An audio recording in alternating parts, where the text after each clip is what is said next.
Vamos entonces a continuar con esta serie que se llama Destinados para Reinar. Esta es la penúltima conferencia, el próximo sábado terminaremos esta serie. Así que hoy vamos a dar la conferencia número 7, que es el porqué de la oración no contestada. Creo que a todos los cristianos nos ocurre, ¿cierto? Que por alguna razón oramos y no llega la contestación, y qué es lo que pasa, por qué Dios no me contesta, por qué Dios no me oye, qué será lo que ocurre, qué problema es lo que hay o qué pasa. Bueno, y todos hemos tenido esa batalla, todos hemos tenido esa experiencia, esa dificultad de ver que de pronto nuestra oración como que ¿qué pasó? No pasó nada con ella. Y tal vez hemos orado mucho y hemos hasta ayunado inclusive en ocasiones, etcétera, y por alguna razón la oración no es contestada. Así que vamos a hablar esta tarde de el porqué de la oración no contestada. Recordemos que hemos hablado en las últimas dos conferencias, hemos hecho énfasis en la autoridad y en la victoria de Cristo. Hemos hablado de que la iglesia tiene, digamos, un documento legal que le permite ejercer autoridad sobre Satanás y sobre todos sus demonios. Que Satanás realmente no tiene autoridad sobre los hijos de Dios, porque Jesús le arrebató esa prerrogativa al morir en la cruz, al bajar a los infiernos, al despojarlo. Realmente Satanás está herido, despojado, derrotado, inclusive destruido, dice el libro de Hebreos capítulo 2. Y hablamos el sábado pasado de que la victoria de Cristo no es solamente una victoria legal, no fue solo en el campo legal, sino que también fue una victoria dinámica. Es decir, que Jesús le venció no solo legalmente, sino que le venció también con poder, ejerciendo una fuerza irresistible, un poder que es el poder de Dios, el poder del Espíritu Santo. Así que Satanás está realmente vencido.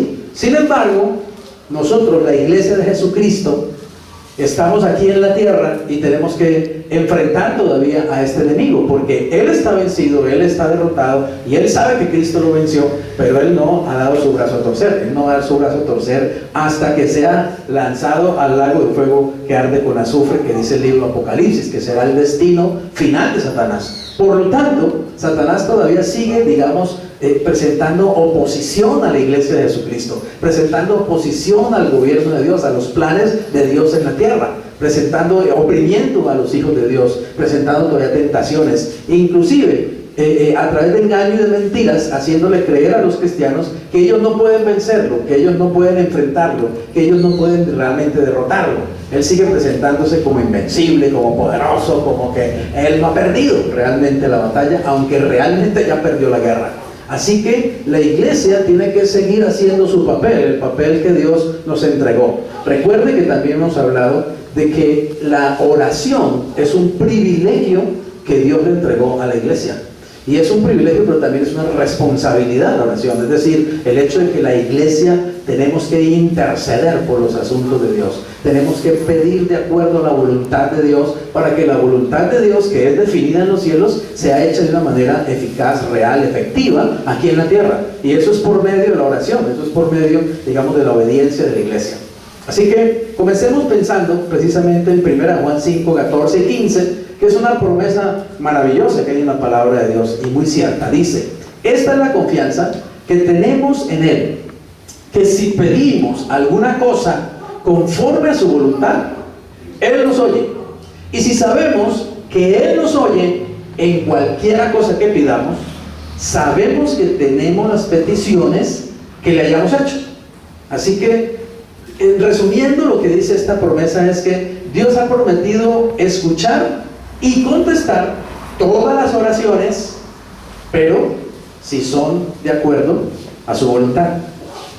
Así que Él lo ha dicho: toda oración que hagamos sabiendo que es la voluntad de Dios, podemos saber que el Señor la escucha y la contesta. Oración contestada, porque sabemos que estamos pidiendo de acuerdo a la voluntad de Dios. Por ejemplo, Jesús dijo: vayan y hagan discípulos. Si yo oro: Señor, dame la capacidad de hacer discípulos, dame el primer discípulo, Señor, yo quiero tener, ¿estaré orando de acuerdo a la voluntad de Dios? Claro que sí. El Señor dijo: vayan y háblenle a la gente acerca de mí. Si yo oro, Señor, capacítame, dame la oportunidad, Señor, lléname con tu Espíritu Santo, porque quiero ir a hablarle a mi vecino acerca de ti, Señor. ¿Estaré orando de acuerdo a la voluntad de Dios? Claro que sí. Así que entonces puedo saber que tengo la petición que estoy haciendo, porque estoy orando con algo que es de acuerdo, algo que Dios ya ha dicho que Él quiere que pidamos. Amén. Obviamente no siempre sabemos fácilmente si hay algo que estamos pidiendo y está de acuerdo a la voluntad de Dios. Por eso en la oración es muy clave poder conocer la voluntad de Dios. Amén. Tener la intimidad suficiente con Dios. Por eso es muy importante la comunión con Dios, porque es en la comunión con Dios que yo puedo saber si realmente Él quiere darme algo o no, si estoy en la voluntad de Él o no estoy en la voluntad de Él.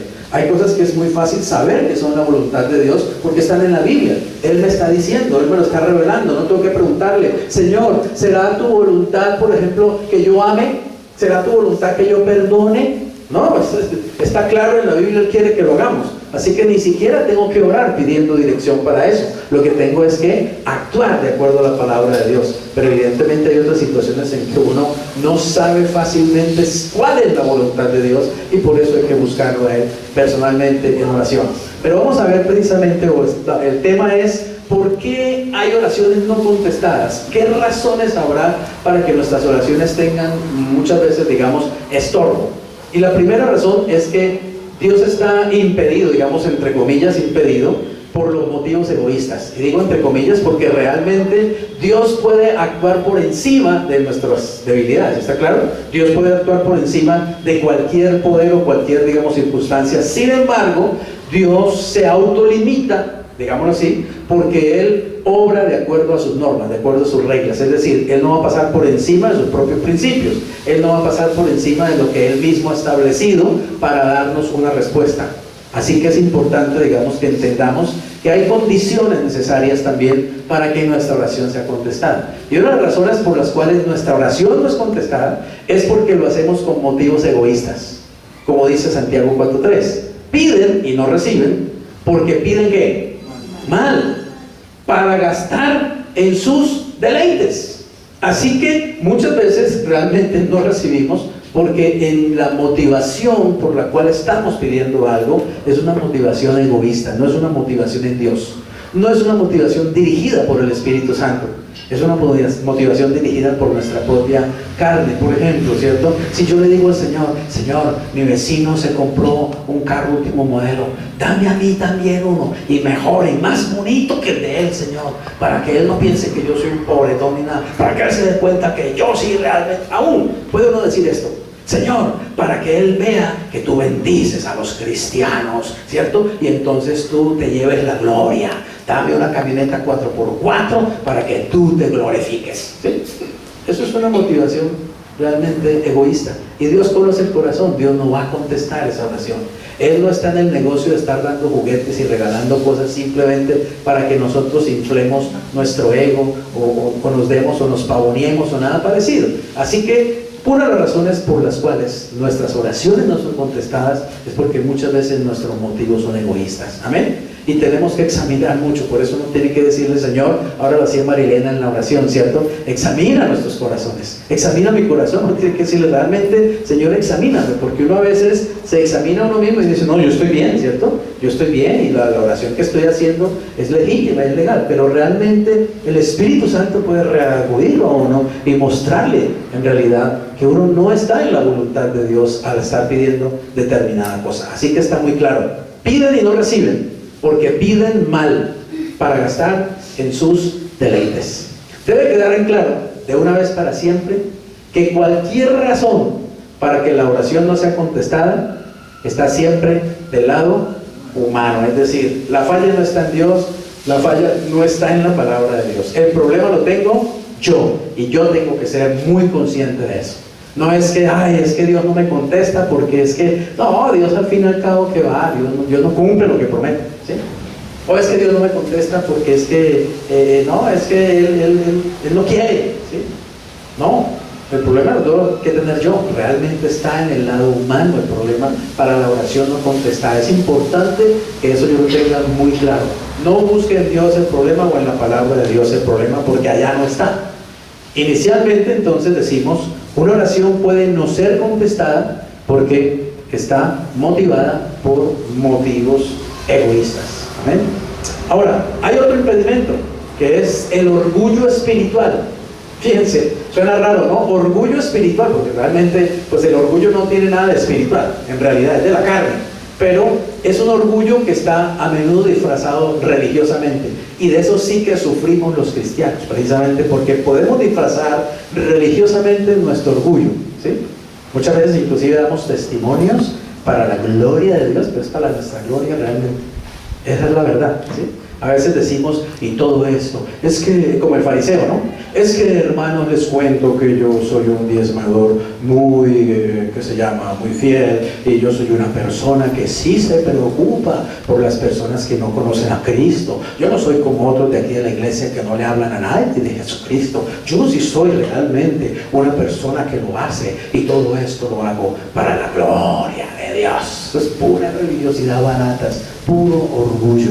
Realmente en el fondo lo que me estoy dando es, mírenme hermanos, apláudanme, ¿sí? ¿Hago entender? El Señor me contestó una oración, porque es que yo sí soy una persona de oración. Ay, es que yo sí me han dicho, es que yo sí oro. Yo soy como otros aquí en la iglesia, unos perezosos que no oran. Yo sí soy un hombre de mucha oración. Eso es puro ego, ¿hago entender? El orgullo espiritual. Y de eso sufrimos los pastores y sufren las ovejas también en las iglesias. Todos tenemos que ser, digamos, examinar muy claramente eso y tener mucho cuidado, porque se disfraza muy fácilmente. Miren lo que comparte el mismo apóstol Pablo. Ahora, miren, es curioso, pero en el Nuevo Testamento en realidad no hay muchos ejemplos de oraciones no contestadas.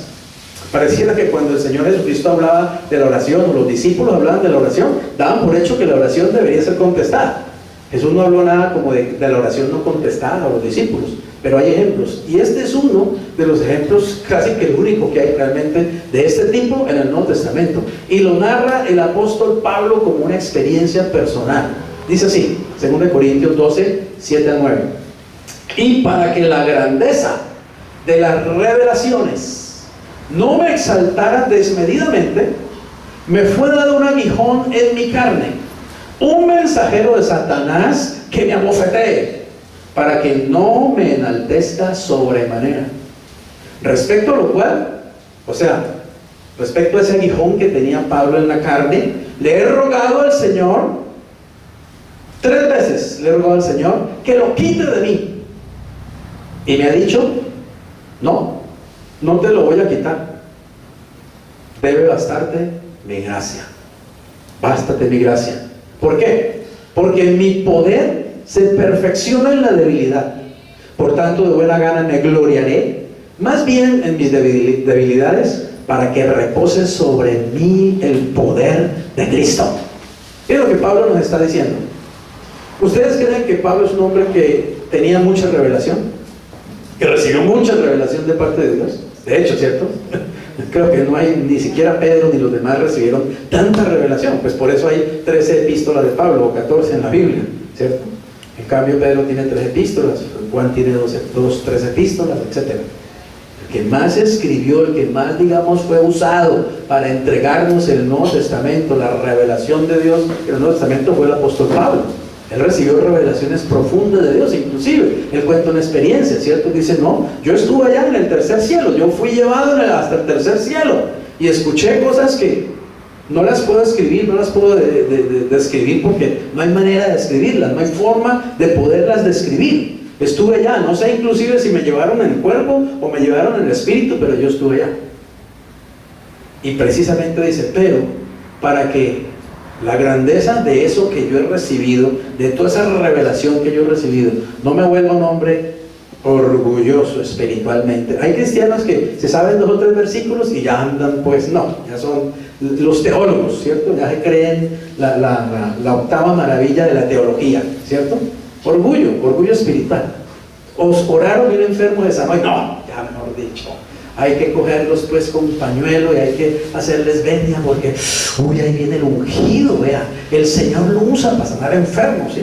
Y mejor dicho, yo conozco hombres así, ¿saben? Es más, conozco pastores que se pegaron un porrazo durísimo por eso mismo. hombres que Dios usó en un momento determinado y los usó mucho. Conozco uno particularmente que el Señor lo usó tremendamente para sanidades. Los paralíticos se paraban, los ciegos veían, realmente. Pero este hombre, lleno de orgullo. ¿Saben un detalle? En la Biblia es más importante realmente que mi carácter sea formado de acuerdo al carácter de Cristo, que el hecho de que yo tenga 1, 2, 15, 20 mil dones. ¿Me hago entender? Los dones del Espíritu son importantísimos. Es clave tener dones del Espíritu y es necesario ejercerlos. Es necesario primero saber qué don del Espíritu o qué dones del Espíritu Dios me ha dado, y es necesario aprender a desarrollarlos también y usarlos. Pero, oigan bien, los dones del Espíritu no necesariamente me dan un carácter maduro, ¿está claro? Un carácter probado en Cristo Jesús. Así que hay muchos niños en carácter ejerciendo dones en la iglesia del Señor, y como son niños y son inmaduros, se envanecen, porque finalmente llegan a creer que esos dones es por ellos mismos. Es que yo soy tan ungido, yo soy tan inteligente, ¿cierto? Es que Dios me da tanta revelación, pero es que es porque yo soy muy inteligente realmente, que Dios me revela su palabra. No, eso simplemente es un don. La Biblia lo dice, ¿cierto? El que es maestro, o el don de discernimiento, o la palabra de ciencia, de conocimiento, eso es dado por Dios. La Biblia dice que no tenemos nada que no nos haya sido dado. Eso no es algo que nosotros mismos producimos, los dones son del Espíritu.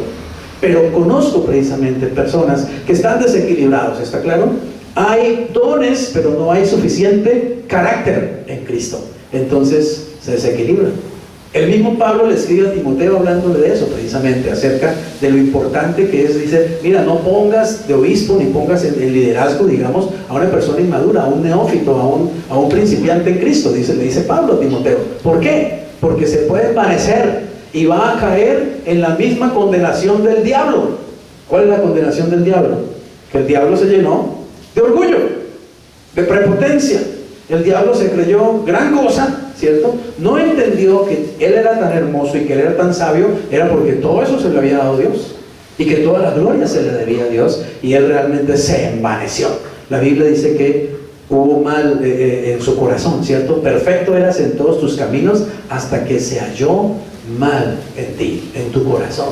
Así que la soberbia, el orgullo, la prepotencia, ¿sí? El creerme más que los demás, el creer que yo soy el más ungido, el más usado, el que más sabe, el que más ora, al que Dios más usa, eso no es más que pura basura espiritual. ¿Y sabe qué dice la Biblia? Que antes del orgullo, que antes de la caída viene el orgullo. O sea, alábate pollo, que mañana te van a cocinar. Amén. Así que debemos tener mucho cuidado con eso. Si el Señor le da revelación, si el Señor lo usa en la oración, si el Señor lo usa en la misericordia, si el Señor lo usa en el liderazgo, si el Señor lo usa en la predicación, simplemente dele toda la gloria a Dios. Punto. Es simplemente usted nada más que un instrumento a través del cual se está Dios manifestando. Yo siempre le enseño a los discípulos y le enseño a las personas lo que a mí también me enseñaron desde el principio de mi vida cristiana. Me acuerdo que mi primer líder me dijo, Freddy, aprende una cosa muy importante. Aprende a recibir claveles y aprende a recibir también tomatazos. Y cada uno de esos, los claveles y los tomatazos, llévaselos al Señor.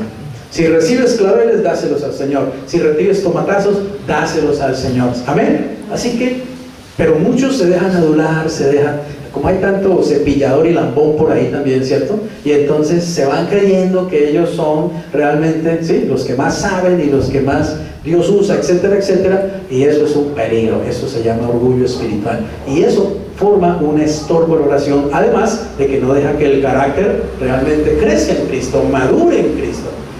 No deja que el carácter de Cristo se forme en la persona. Así que Pablo dice, para que la grandeza de las revelaciones no me exaltara desmedidamente, oigan esto, me fue dado un aguijón, ¿dónde? En mi carne, un mensajero de Satanás que me abofetee.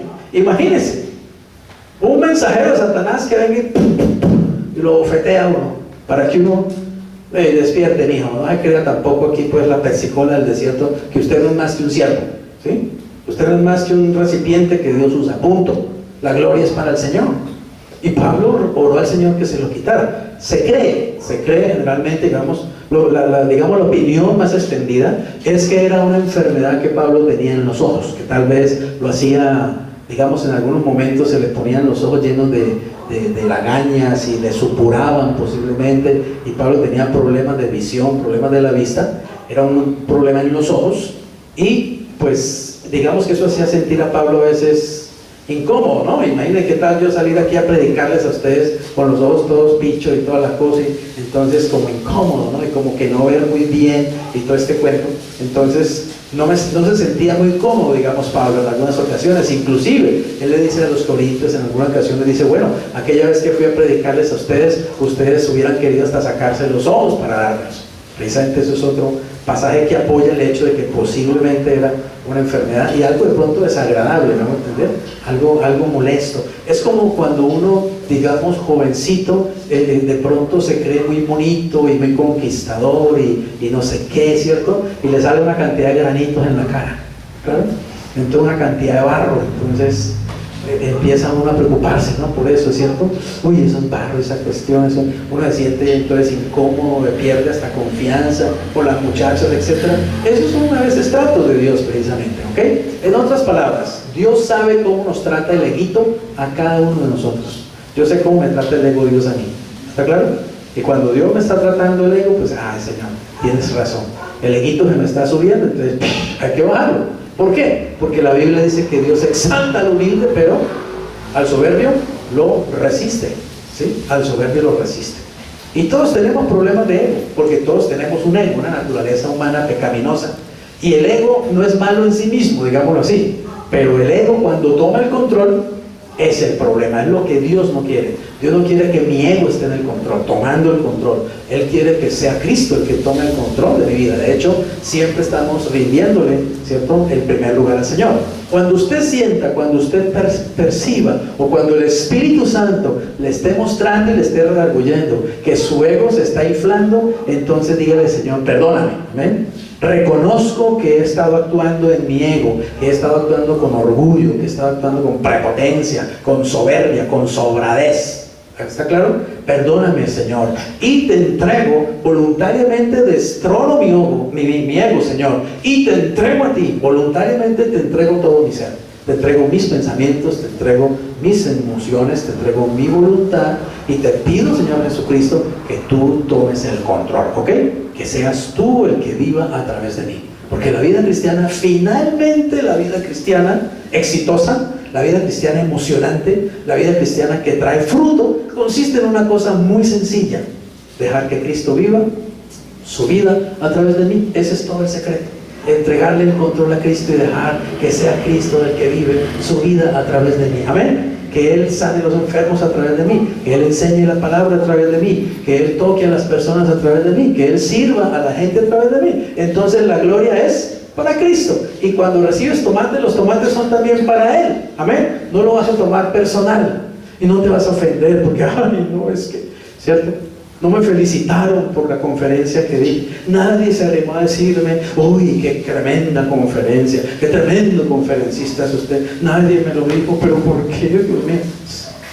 Es Cristo el que lo hace a través de uno. Yo no soy más que simplemente un siervo, un envase, un instrumento que Él usa o no usa también, si no lo quiere hacer. Amén. Así que entendemos esto.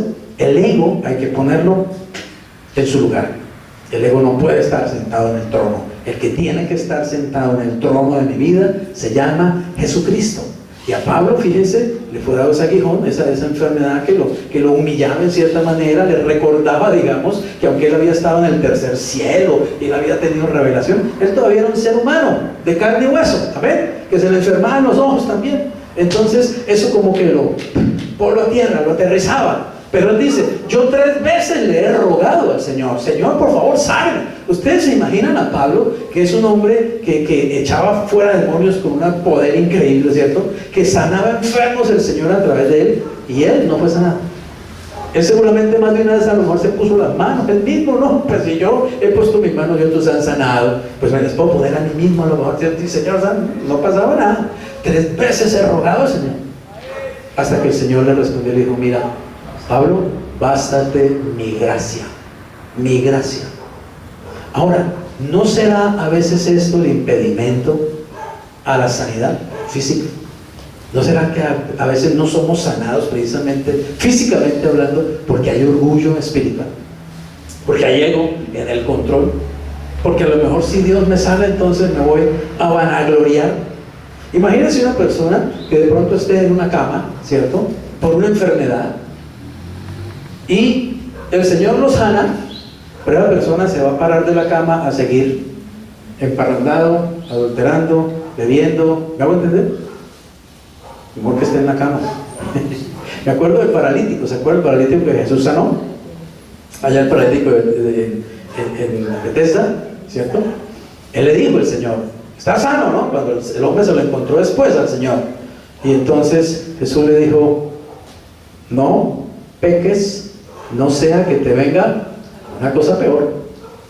O sea, pilas, yo te sané, estás sano, pero pilas. No es ahora para que esa sanidad la uses para seguir pecando, ¿sí? ¿No será que a veces Dios inclusive posiblemente no nos sane también porque no vamos a tomar la actitud correcta al ser sanados? Porque nos vamos a llenar de vanagloria. Aún vamos a creer a lo mejor que Dios nos sanó es porque somos tan buenos. Dios me sanó es porque como yo oro tanto. Dios me sanó es porque como yo evangelizo tanto. Olvídate de nada de eso. Eso no lo hace el Señor por premio, Dios lo hace por gracia. Por eso Dios le dijo a Pablo, bástate mi gracia, Pablo. Tú tienes mi gracia. Sigue con los ojitos enfermos. Punto. Así te vas a quedar. Pero tienes mi gracia. Entonces Pablo entendió. ¿Y Pablo qué dice? Se enojó con el Señor, se molestó con el Señor, dejó de predicar porque estoy bravo con Dios porque me dijo que no me va a sanar los ojos. No, Pablo siguió obedeciendo al Señor y haciendo lo que tenía que hacer. Y entonces Pablo dijo, el Señor me enseñó que el poder de Él se perfecciona en mi debilidad. Lo que le está diciendo Dios a Pablo es, ¿sabes qué, Pablo? Yo te necesito mejor así debilito, porque debilito te ves más bonito. En otras palabras, debilito te puedo usar, dependes más de mí. Pero es que tú tienes un ego tan grandote, Pablo, que si yo te doy, digamos, una oportunidad, te me inflas y después no hay con qué agarrarte. ¿Está claro? Entonces Dios conoce a cada uno de nosotros. ¿Estamos entendiendo eso? Dios trata nuestros egos, Dios trata nuestra egolatría, Dios trata nuestro egoísmo, Dios trata nuestra prepotencia, Dios trata nuestra tendencia al orgullo, a jactarnos, a estarnos comparando con otros, a estar compitiendo con otros, a estar mirando si yo soy mejor o este es peor o yo hago mejor eso, etcétera, etcétera. Todo eso Dios lo trata en nuestras vidas porque Él necesita que nosotros realmente dependamos, seamos sencillos, seamos humildes, que sepamos que lo que tenemos es por gracia. Si tenemos algún don es porque nos fue dado, es un regalo, no nos lo ganamos por ningún mérito. Así que ¿de qué jactarse? ¿De qué se podemos jactar? Si tenemos la salvación, no es porque nos la ganamos, es un regalo de Dios. Así que ¿de qué nos podemos jactar? Así que no tenemos nada que no hayamos recibido. Toda la gloria es para ¿quién? Toda la gloria es para Dios. La exaltación del ego es probablemente el más peligroso y mortífero de los pecados. Fue el que causó la caída de Lucifer con todas sus consecuencias. Una tercera razón por la cual nuestra oración puede no estar siendo contestada es porque hay falta de oración, precisamente. Nos falta orar, nos falta esforzarnos más en la oración, buscar más el rostro de Dios en oración. Santiago 4:2 dice, codician y no tienen, matan y arden de envidia y no pueden alcanzar, combaten y luchan, pero no tienen lo que desean. ¿Por qué? Por algo muy sencillo, porque no piden. Porque no piden. Ahora miren, el pedir, realmente el pedir, la oración, ya implica en cierta manera humillarse, ¿o no? Porque pedir implica que yo estoy reconociendo que yo no puedo, que tengo que acudir a otro para que me dé, a otro para que me ayude. Sé de personas que, por ejemplo, le faltan 200 pesos para el bus y prefieren irse a pie. ¿Sí o no? No son capaces de acercarse a una persona y decir, Señor, me regala 200 pesos que me perdieron, porque su orgullo no lo deja. ¿Está claro? Prefieren irse a pie de no sé cuántos kilómetros porque son incapaces de pedir. Yo recuerdo cuando estaba estudiando en el SENA, ya en dibujo publicitario, en una ocasión era en el centro y se me perdió la plata. Se me perdieron, exactamente, me faltaban 200 pesos. 200 pesos para el año 72, pues eran otros 200 pesos, ¿cierto? Pero tampoco era gran cosa. Y me acuerdo que me tocó pedir 200. Era la primera vez en la vida que yo me acercaba a alguien en la calle, ¿cierto? A decirle: Señor, tiene 200 pesos, que me regale, por favor, que los necesito para el bus. Pero tuve que hacerlo. Amén. Y lo hice. ¿Qué? Y no me cayó nada. No me cayó el pelo, ni los calzones, ni nada. Y una persona muy amable me dijo: sí, tenga los puntos. También me ha pasado lo contrario, ¿cierto? He estado, por ejemplo, hace poquito, estaba en un supermercado y estaba una persona ahí que se veía muy humilde, llevando unas cositas y y le faltaba una plata. Entonces iba a devolver un producto y dije: no, señora, no lo devuelva. Si usted me permite, sí, con todo respeto, si usted me permite, yo le pongo lo que le mando. La persona muy agradecida: ay, muchas gracias, caballero, ¿qué tal? Y pascual, que Dios la bendiga, ¿cierto? También podemos dar a otros, poner lo que a otros les falta. Pero es que pedir, realmente es más fácil dar que pedir, ¿sí o no? ¿Sí o no? ¿Cierto? Es más fácil uno, por el Señor dice: es más bienaventurado dar que recibir, porque uno se siente mejor dando que poniendo ahí la carota y diciendo: por favor, me da. Bueno, así que la oración de por sí implica que yo me humille delante de Dios. Reconozco que lo necesito, reconozco que yo no tengo lo que Él tiene y debo pedirle. Por eso Santiago dice: ustedes no piden muchas, no reciben muchas veces simplemente porque no piden, no se humillan a pedir. Así que también acuérdense que dice el Señor: pide y recibirás, ¿cierto? Llama y se te abrirá, busca y hallarás. Es más, hay una versión que dice: pide y sigue pidiendo, ¿ok? Busca y sigue buscando, llama y sigue llamando y se te dará.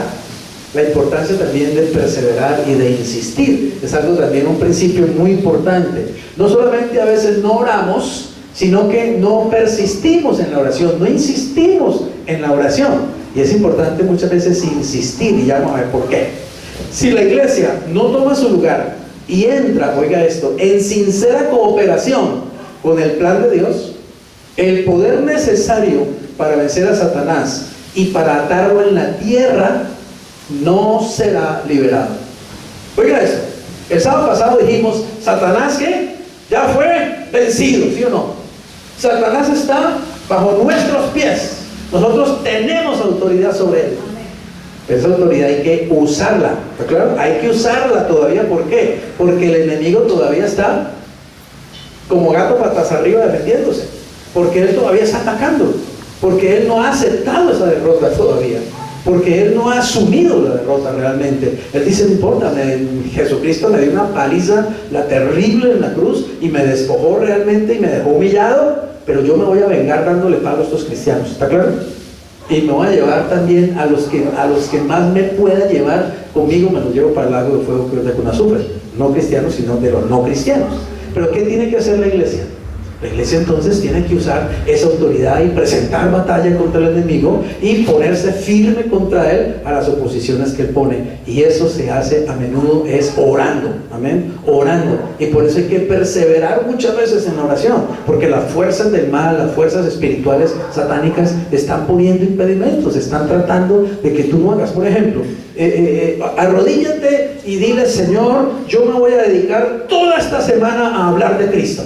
Toda esta semana, Señor, voy a hablarle a las personas acerca de Jesucristo, a todo el que me encuentre. Y verás la cantidad de oposición que va a tener, ¿está claro? El enemigo inmediatamente, así te vas a poner muy evangelístico, te vas a poner a hablar mucho ahí de Jesucristo. Bueno, él inmediatamente viene a presentar guerra, a presentar oposición. Él no va a querer que lo haga. Y la mejor manera de mantenerlo a raya y vencido es orando, ¿ven? Orando, mantenerte en oración y obviamente actuando también. De nada sirve tampoco orar y luego no hacer nada. Como tampoco sirve de mucho, créame, hacer muchas cosas sin oración. ¿Está claro? Porque las hacemos es en la carne. Uno puede predicar en la carne, uno puede evangelizar en la carne, uno puede enseñar la Biblia en la carne, uno puede armar sermones hermosísimos, piezas de oratoria magníficas en la carne y no pasa nada. Porque tienen que estar sazonadas con oración. La oración no solamente es un privilegio, es un arma poderosísima que mantiene a las fuerzas espirituales a raya, ¿está claro? Y que hace caer realmente y retroceder a Satanás. Así que veamos, por ejemplo, ya vamos entrando en el final, el ejemplo de Moisés. Es un ejemplo muy clásico que está en el libro de Éxodo. Éxodo 17, versículos 8 y 9, y luego saltamos a 11 al 13. Dice: Dios realiza su obra en la tierra a través de la oración de su pueblo. ¿Está claro? Oigan eso. Dios realiza, ¿qué? Su obra, la obra de Él. ¿Dónde la realiza? ¿En el cielo? La hace aquí en la tierra. Pero ¿a quién tiene como instrumento Dios en la tierra para realizar su obra? Es a la iglesia, es a su pueblo. Así que nosotros debemos saber que somos muy importantes en el plan de Dios. Y algo muy importante que podemos y que debemos hacer es orar, ¿claro? Y orar juntos, orar como iglesia, orar personalmente, pero también orar como iglesia. Por eso existen los martes de 2:30 a 2. Es para que juntos como iglesia oremos. No es solamente para venir a pedir lo que yo necesito y punto. Y si no tengo nada que pedir, pues yo no voy. No. Los líderes y la iglesia debemos estar los martes realmente en lo posible reuniéndonos para orar, porque Dios quiere que oremos juntos. Dios quiere que la iglesia ore. Dios nos ha comisionado, Dios nos ha entregado responsabilidad y lo hacemos en oración. Ganamos las batallas en oración, reprendemos a Satanás, atamos a Satanás en oración, hacemos retroceder los ejércitos del diablo y del enemigo es en oración, orando juntos, orando unidos, orando por, digamos, un mismo objetivo. Por eso pasamos la vigilia para el mes siguiente, porque quiero que de verdad no vengan 4 o 5, sino que venga la iglesia a orar, que la iglesia entienda que es su responsabilidad, amén, que es algo que Dios quiere que hagamos juntos. Entonces dice Éxodo 17, 8, vino Amalek y peleó contra Israel en Refidim. Y dijo Moisés a Josué: escoge los varones y sal a pelear contra Amalek. Mañana yo estaré sobre la cumbre del collado y la vara de Dios en mi mano.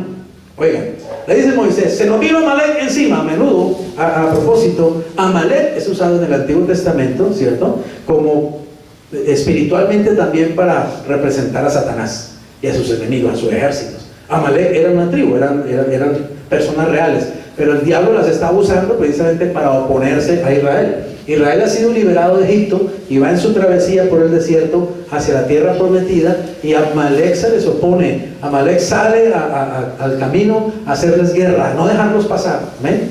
Y entonces Moisés le dice, oiga lo que le dice Moisés a Josué. Le dice: vaya usted, Josué, arme un ejército y vaya y pelee, mientras yo me voy al monte con la vara de Dios. Josué le hubiera podido decir a Moisés: ay, tan bueno, ¿no? Tan chévere para usted, ¿cierto? Me manda a mí ahí a la guerra, ¿cierto? Y usted vaya al monte con binóculos a mirar la pelea, ¿o qué? ¿Cierto? ¿Por qué no coge usted una espada también y viene y pelea?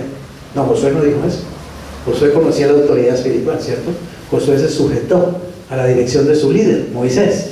Pero miren qué iba a hacer Moisés.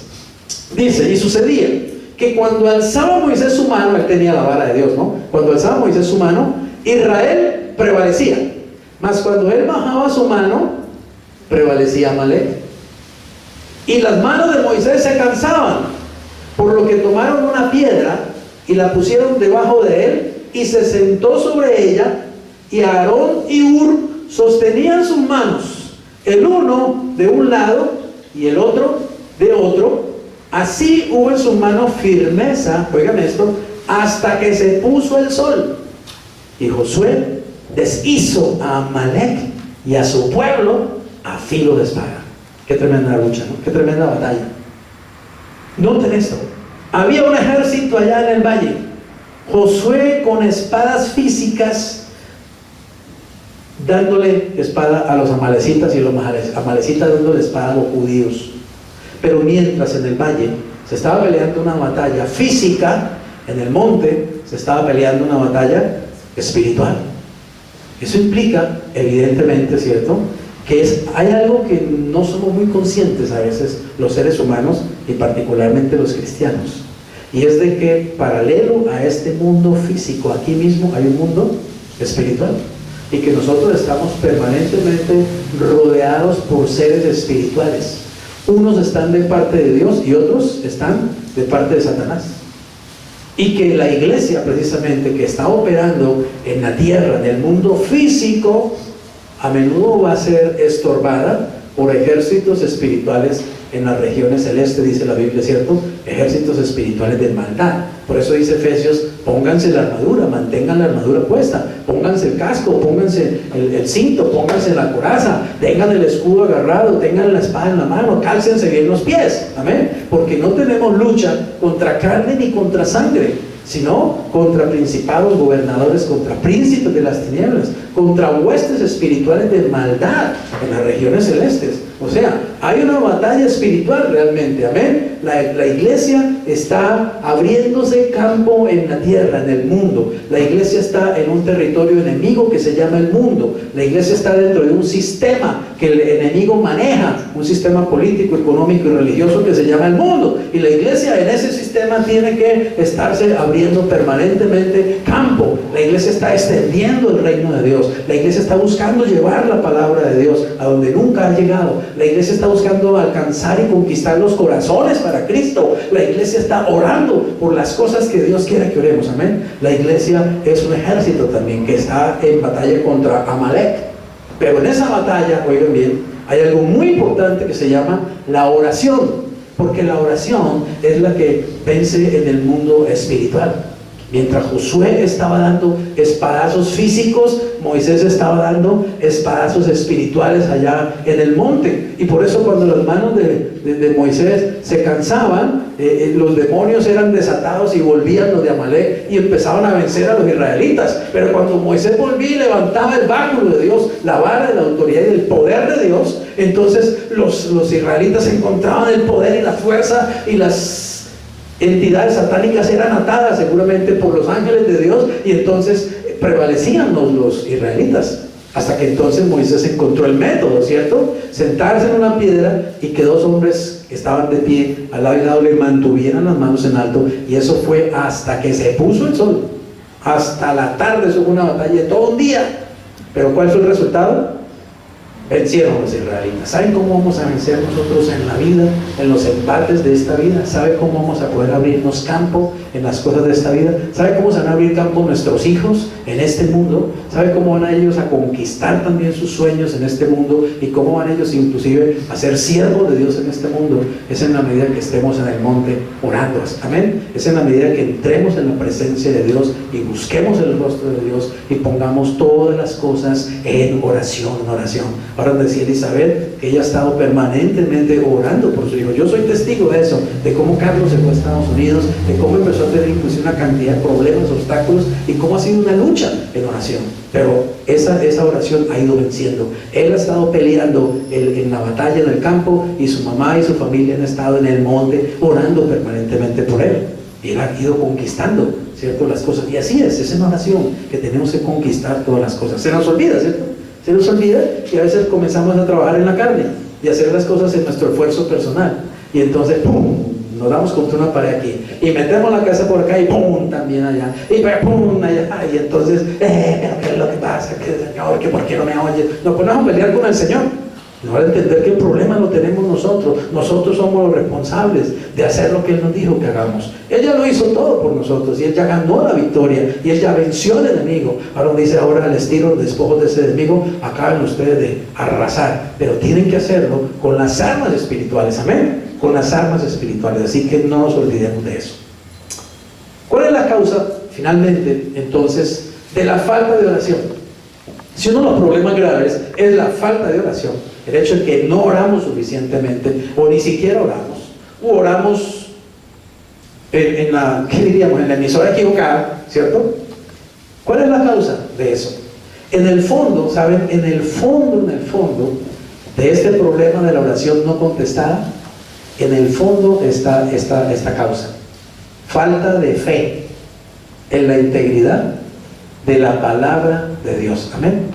Falta de fe en la integridad de la palabra de Dios. Es decir, es el hecho de que al final, en el fondo, no creemos, por eso no oramos. Si yo realmente creo, yo oro, y no solamente oro, me mantengo en oración, persevero, como dijo el Señor a sus discípulos, ¿cierto? La necesidad de orar y no desmayar. ¿Se acuerdan? Y le contó de aquella anciana que iba donde el juez injusto todos los días y perseveraba y perseveraba y perseveraba hasta que el juez tuvo que hacerle justicia, porque ella se mantuvo perseverando. Ahora, la verdad es que no tenemos que perseverar porque Dios es un Dios sordo o un Dios indolente, que hasta que yo no le ruego y le ruego y le ruego y le ruego y le ruego, no me escucha. No, Él lo hace es para que yo madure. ¿Se me hago entender? Él lo hace es para que yo crezca. Miren, es como el hijo que usted a veces lo deja que experimente, ¿sí o no? Que usted lo deja que se golpee, que usted lo deja que abra sus alas y que huele también esos totazos para que aprenda, ¿o no? Eso hace Dios con nosotros, ¿está claro? Miren, la verdad es que Dios podría contestarnos cualquier oración, ¿no creen eso? ¿Sí o no? Dios podría contestarnos cualquier oración. Es más, ni siquiera necesitaríamos orar, y Él sabe lo que le vamos a pedir y podría dárnoslo, pero Él no lo hace. ¿Saben por qué? Porque Él no quiere criar hijos malcriados, debiluchos, que todo se lo da el papá, que todo se lo hace el papá. Él quiere crear cristianos maduros y fuertes en Jesús. Amén. Es más, por eso permite inclusive que el diablo también moleste. Dios también hubiera podido suprimir al diablo y echarlo de una vez. ¿A dónde lo va a echar? Al lago de fuego y punto, se acabó el diablo. Y la iglesia feliz sin que el diablo la moleste. Pero ¿por qué dejó Dios al diablo todavía? Precisamente para que nos moleste la vida. ¿Y para qué? Para que nos moleste la vida, para que nos haga madurar. ¿Se acuerda de Pablo nuevamente? Tengo un aguijón en la carne, un mensajero de Satanás, pum, pum, pum, viene y me ofetea. Le digo a Dios, quítemelo encima, y dice, no, se lo voy a dejar. Bástete mi gracia. Para que usted aprenda a trabajar en humildad, para que usted aprenda a trabajar con la fuerza espiritual. Porque Pablo, entre más débil eres físicamente hablando y mientras más tu eguito esté allá abajo, más poderoso vas a ser. Más poderosa es tu oración, más poderosa es tu palabra, más poderoso es tu ministerio, más te puedo yo usar, más puedo yo ser, más puede ser un instrumento útil en mis manos. Eso es una verdad espiritual. Bien, bien. Falta de fe en la integridad de la palabra de Dios. Mire lo que dice Santiago 1, 6 al 7. Pero pida con fe, no dudando nada. Esa palabra, mientras preparaba el tema, ¿cierto?, me hizo pensar mucho, ¿no? Pero pida con fe. Uno dice, no, yo tengo fe, yo creo, aleluya, amén, gloria a Dios. Dice, pero pida con fe, no dudando nada. O sea, ni la más mínima duda, ¿ok? No permita, porque usted ya no dice, pues ya le metió el enemigo por ahí, ya le metieron gol. Así que llegar a ese punto realmente implica trabajar en realidad, amén. Implica crecer, implica investigar, implica orar más y buscar revelación de parte de Dios. Para que yo llegue a tener esa fe perfecta, podemos decir, una fe madura, una fe de un adulto, ya no la fe de un niño espiritual, sino de un adulto espiritual. Pida con fe no dudando nada, porque el que duda es semejante a la onda del mar, que es arrastrada por el viento y echada de una parte a otra. Oigan esto, no piense quien tal haga, que recibirá ¿qué? Cosa alguna del Señor. Es decir, el Señor no le va a dar ni esto, sencillamente. Si lo ve como la veleta o como la onda del mar, de aquí para allá.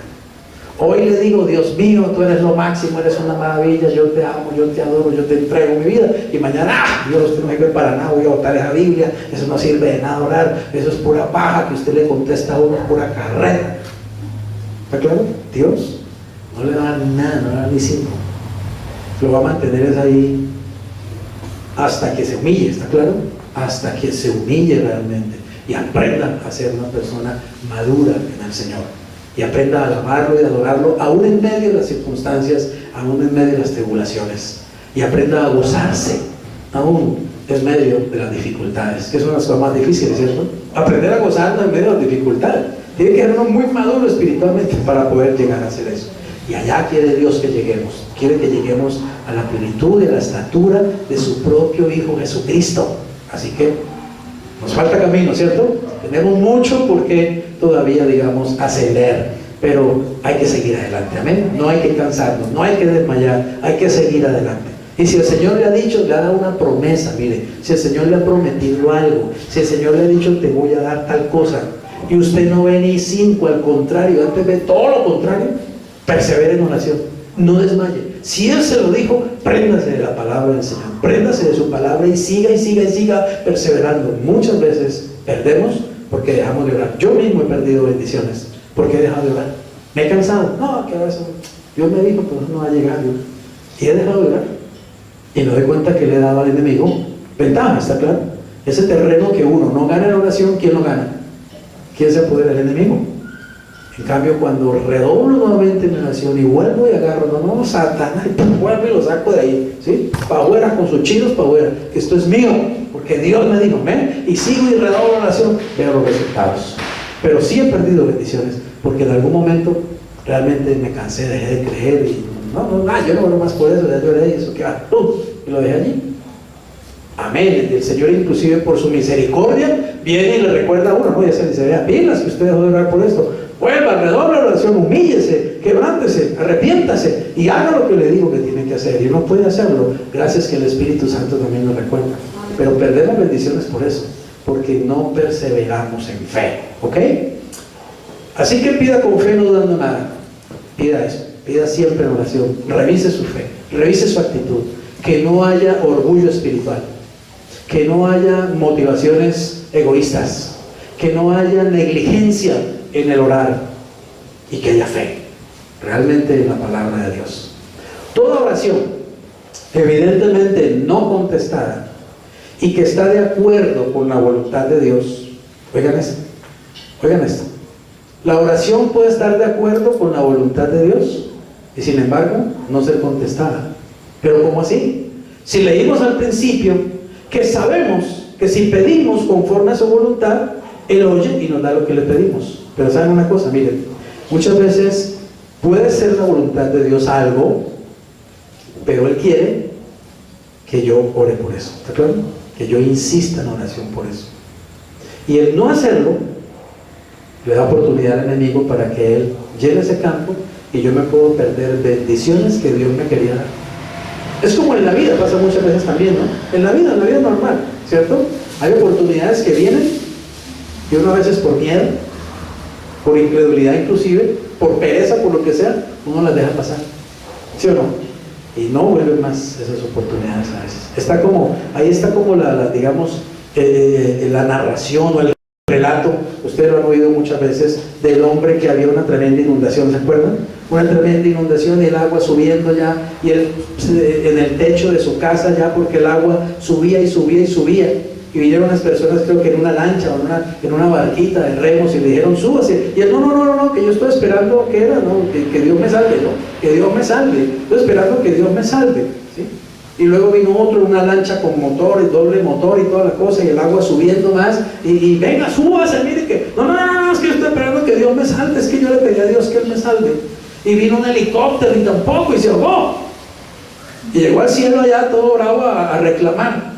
¿Que por qué Dios no escuchó mi oración? Le dije, mi hijo, le mandé una lancha, le mandé un bote, le mandé un helicóptero, ¿qué más quería? ¿Ya lo entender? Mire, recuerde que Dios obra a través de personas. Recuerde que somos la iglesia precisamente. Dios nos usa también a nosotros la iglesia para ayudar a otras personas, para alcanzar a otras personas. Es Dios el que lo hace a través de nosotros. Dios obra a través de instrumentos humanos. A veces Dios nos está dando la ayuda, Dios nos está dando la oportunidad y la dejamos pasar. Y así pasa con la oración, ¿está claro? No recibimos porque no pedimos y pedimos mal muchas veces. Miren lo que dice otra vez. Toda oración evidentemente no contestada y que está de acuerdo con la voluntad de Dios puede ser explicada por la oposición de Satanás, además de la ceguera, ignorancia, timidez, defectos personales del carácter del cristiano y de la falta de perseverancia con una fe firme y resuelta. En otras palabras, ¿dónde está el problema? Y déjenme decirle, aunque inclusive Satanás se oponga, ¿está claro? Aunque inclusive Satanás mande ejércitos de enemigos, ni siquiera yo le pongo la culpa a Satanás. Finalmente la culpa es mía. ¿Por qué? Porque yo puedo enfrentar a Satanás o no, porque yo puedo vencer a Satanás y tengo con qué, según la Biblia o no, tengo con qué hacerlo. Así que ni siquiera yo culpo a Satanás. Él simplemente hace su trabajo. Ese es su trabajo: obstruir, matar, hurtar, destruir, hacer desastres. Yo tengo la autoridad para pararlo, para mantenerlo a raya. Y si no lo hago, entonces ¿de quién es la culpa? Así que usted tiene que asumir la autoridad que le dieron, asumir el poder y asumir un arma poderosísima que usted tiene, se llama la oración. Pero yo le digo a menudo a la gente, acuérdese de una cosa, Satanás no puede orar, ¿está claro? Satanás no le puede pedir a Dios. Satanás no puede arrodillarse, ay Dios, ayúdeme que quiero destruir a este cristiano, Dios ayúdeme, déme fuerza para destruirlo. Él no puede orar a Dios. En cambio yo sí puedo hacerlo. Es decir, él no tiene acceso al mayor poder y autoridad y usted sí tiene ese acceso. O sea que usted tiene una ventaja increíble sobre él. Pero si no la usa, entonces el enemigo sí va a usar sus armas y va a usar sus mentiras, sus engaños y su decepción. Conclusión: nuestra fe nunca será madura hasta que aceptemos nuestra responsabilidad.